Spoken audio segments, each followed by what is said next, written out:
Destiny Rising's next character, Hellhest, has just had their trailer, the full trailer released. So we're going to take a look at who this character is, what abilities they have, and what weapons they have. So we can sort of prepare in game right now. It's a good time for it because we've just got the monthly reset. So we're going to be able to stock up some resources to build out this character fairly efficiently, at least if you're end game anyway. So let's take a look at what this character is, if they're worth building, and what we can figure out from this trailer. So let's watch it through once.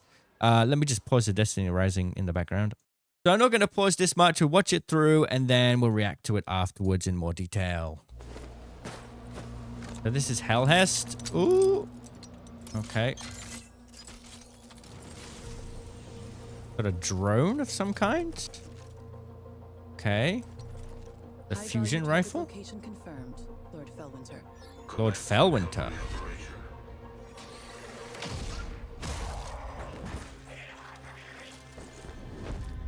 A bow! First bow character! It's not Estella, weirdly enough, but at least we get a bow. That's cool.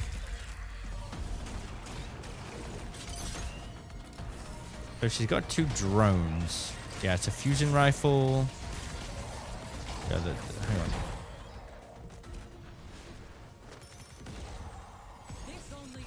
This is the alt. Interesting. Arc. I mean, it's obviously arc, right? We can see exactly what's going on there. Cool. That's it for the trailer. So let's see exactly what... If we jump out of this a second, we can see in the description... Relic, Nebula number 9, Arsenal, bow, and linear fusion rifle. Born from the Reef, she is now a technical support officer of the Iron Lord. So, guess she's going to be a support character. Let's have a look. Here she is. And yeah, she's got a fusion rifle. Ability-wise, we did actually get like sort of like a little bit of a glimpse of gameplay in a way. This looks kind of an engine here. So we've got the bow. That's pretty cool. I'm guessing that's an impact weapon, but it looks like it has an AoE blast. Look at that. Ready? 1. I think when you ADS with it, you get a precision shot, and when you hip fire with it, you get like a burst shot. This might be an exotic bow. I have a feeling it might be. Right.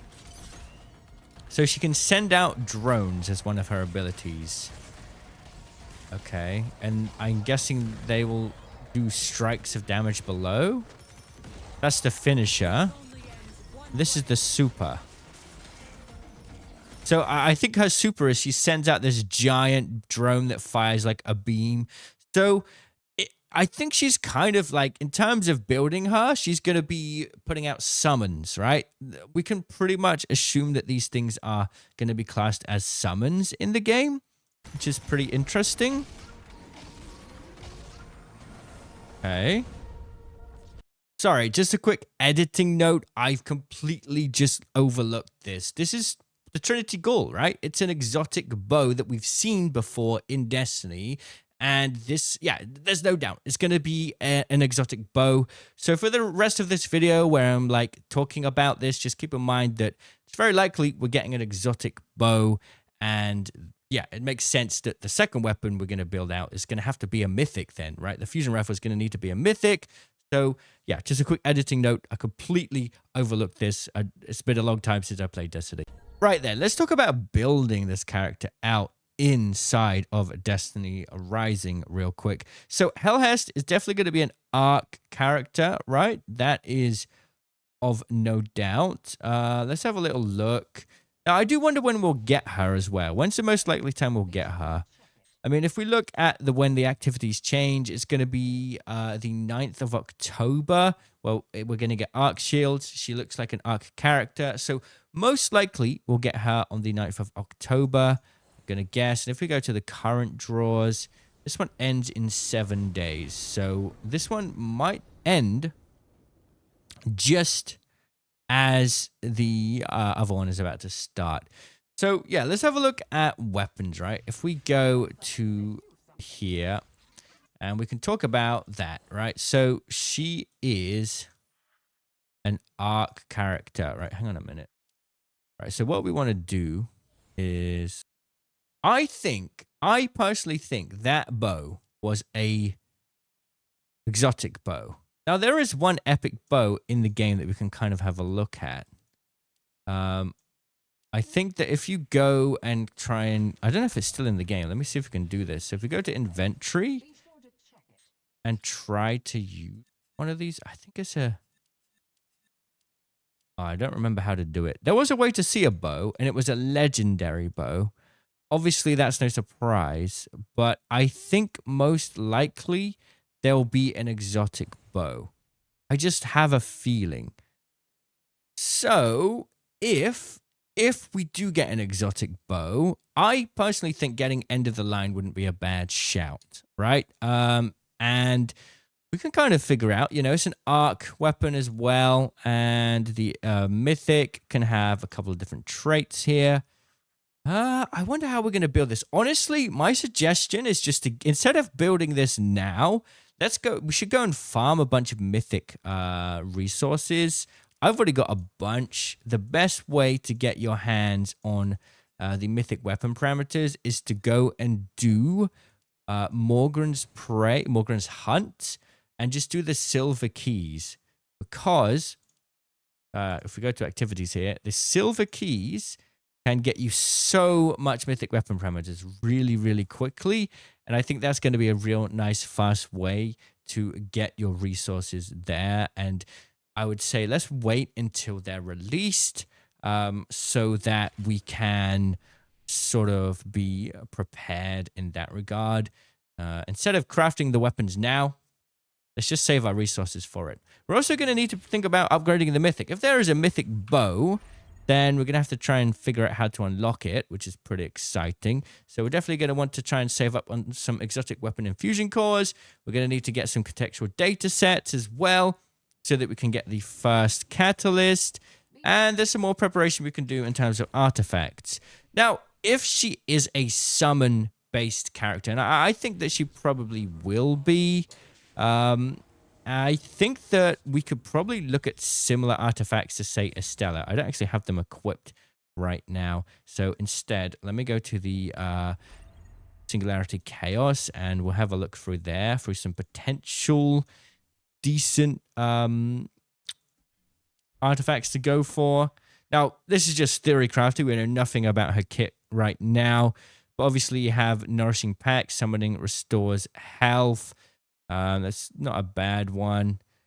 But you can never really go wrong with... where is it? I forget the name.